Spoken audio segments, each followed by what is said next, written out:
हम अगर जो नाम लें अहमद रज़ा का। बात चल रही थी लफ्ज़ ओम पर कि लफ्ज़ ओम में अल्लाह तबारक व तआला का जो है ना वो राज छुपा है, नाम छुपा है। जैसे कि कुरान पाक से भी दलील दी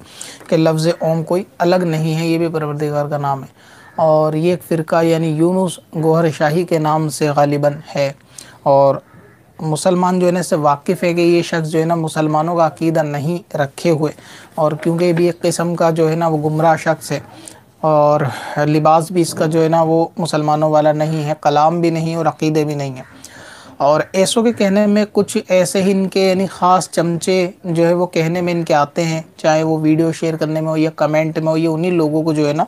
बहकाते हैं। या फिर वो नई जनरेशन जिनका ख़ुद दीन से कोई ताल्लुक़ अहले सुन्नत से नहीं होता, कादियानी या नेचरी फ़िरके के वो लोग होते हैं, तो उस किस्म के लोग होते हैं। कोई मुसलमान शख्स यूनुस गौहर शाही वो नहीं है। अब रहा ये कि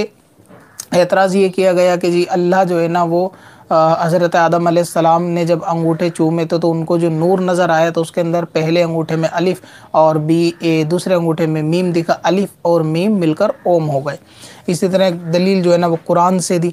कि अलिफ़ लाम मीम जो हरूफ मुक़त्तआत में से हैं, उनके अंदर अलिफ़ लाम मीम जो कुरान पहले पारे में कुरान पाक के, उसमें से अगर जो है ना लाम को हटा दिया जाए, लाम का मायना अरबी में होता है यानी ला का मायना होता है नहीं, तो ला को अगर हटा दिया जाए तो बचेगा अलिफ़ और मीम। तो अलिफ़ लाम मीम में से लाम हटा दिया क्योंकि लाम मतलब नहीं, तो उसको नहीं कर दिया, अब अलिफ़ और मीम बचा, ये मिलकर ओम हो गया। तो यहाँ भी जो है ना वो ओम का राज अलिफ़ लाम मीम में छुपा हुआ है। तो ज़ाहिर है कि जो अहले सुन्नत वाले नौजवान हैं, सुन्नी मुसलमान सही अकीदा रखने वाले, वो तो जानते हैं कि इस किस्म के फ़ितने और फ़िरक़ों से दूर ही रहना चाहिए और अहले सुन्नत व जमाअत के जो मज़हब और मसलक है उसको मजबूती से थामे रखना चाहिए। तो इंशाअल्लाह ताला अगर वो आला हज़रत फ़ाज़िल बरेलवी के चाहने वाले, बुज़ुर्गान दीन के मानने वाले होंगे तो वह ऐसे गुमराह शख्स की बातों में नहीं आएंगे। अब बिलफ़र्ज़ के अगर कोई शख्स यानी इसका कोई चेला या कोई ऐसा शख्स जो इसकी बातों में आके एतराज़ करता है कि अलिफ़ लाम मीम के अंदर जो है ना वो ओम इसलिए है क्योंकि बीच में से लाम हटा दो, तो इसका सादा सा जवाब ये भी हो सकता है कि अगर अलिफ़ लाम मीम को इस नज़र से देखा जाएगा तो फिर हुरूफ मुक़त्तआत जो कुरान पाक में दूसरे हैं जिनके मीनिंग अल्लाह रसूल बेहतर जानते हैं, उनका तर्जुमा क्या किया जाएगा। फिर तो हर शख्स जो है ना अपने जहन से जो भी उसके समझ में आएगा उसकी शॉर्टकट की फुल फॉर्म बना लेगा कि इसका तर्जुमा ये है। मिसाल के तौर पे क़ाफ़ है, उसका क्या तर्जुमा होगा, या दूसरे होते कुरान पाक के अंदर अल्फाज है तो उनका क्या तर्जुमा होगा। तो अगर कोई मुफस्सिरीन ने, मुहद्दिसीन ने तमाम 1400 साल से आज तक किसी उलमा ने अगर ये चीज़ कही हो कि अलिफ़ लाम मीम में से लाम हटा दो फिर अलिफ़ और लाम मीम बिन के मिलकर जो है ना ओम बन जाएंगे, तो इस बात को जो है ना गौर उस वक्त किया जाएगा। लेकिन अगर कोई जाहिल आकर बोले कि जी अलिफ़ लाम मीम में ओम का राज छुपा है, तो इसके अंदर कोई ज़्यादा परेशान होने की ऐसी ज़रूरत नहीं है कि ये कोई फितना फैल गया या ऐसी कोई बात हो गई कि जी इसने इतना ज़्यादा कंफ्यूज कर दिया। हर कोई इसकी बात का बच्चा भी एग्री नहीं करेगा इससे कि आज तक अगर ऐसी बात होती है तो कभी उलमा भी इसको कहते हैं, कभी सामने आनी चाहिए थी किसी आलिम दीन से। फिर दूसरी बात जो सबसे बड़ी जाहिलियत की है वो अपनी मंतिक वाली, वो ये है कि अगर अलीफ़ लाम मीम में से लाम को हटा के अलिफ़ और मीम को ओम समझ लिया जाए तो इसको ओम जो है वो उसी सूरत में समझा जाएगा जब अलिफ़ के ऊपर जो है ना बंदा पेश लगाए।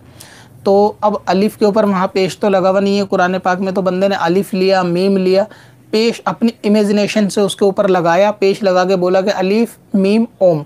अब मैं कहता हूँ कि मिसाल के तौर पे कि मैं उस पे जो है ना पेश तसव्वुर नहीं करता, मैं तो इसको ये समझ रहा हूँ कि अलिफ़ और लाम मीम में से लाम को हटा के अलिफ़ पे मद लगा दिया जाए और फिर मीम बचेगा तो क्या हो जाएगा, आम। फिर कोई तीसरा आएगा वो कहेगा अलिफ़ के नीचे ज़ेर लगा दिया जाए क्योंकि ये इम है, तो कोई आम बोलेगा, कोई ओम बोलेगा, कोई ईम बोलेगा, तो ऐसे तो कोई लफ्ज़ बन नहीं पाएगा। ये तो सब अपनी मन गढ़ंत मंतिक है। अब क्योंकि आप मीम के अलिफ़ के ऊपर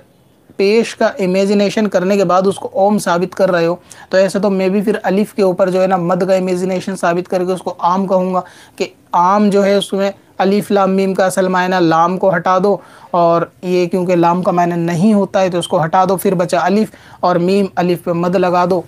तो इस तरीके से ये आम हो जाएगा, तो आम में जो है वो अल्लाह ताला का राज छुपा है। तो ये कोई ऐसी बात या दलील कोई मजबूत नहीं है कि जिस पे इतना गौर व फिक्र करा जाए कि वाकई ऐसा है या नहीं, बिल्कुल झूठी बात है। और अल्लाह ताला ने ये हरूफ जो मुक़त्तात के अंदर है, इनका जो बेहतर माना है, जो इनका मफ़हूम है, वो अल्लाह और उसके रसूल ही बेहतर जानते हैं। तो इसीलिए किसी गोहर शाही के कहने से कि अलिफ लाम मीम में लाम छुपाए तो ये कोई दलील नहीं है। बाकी मैंने बताया कि अगर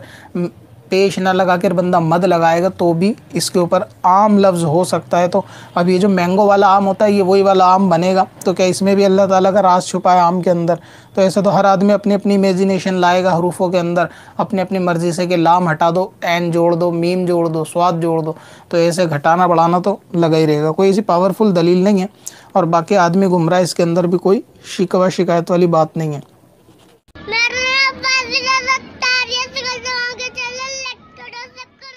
जिद की दुनिया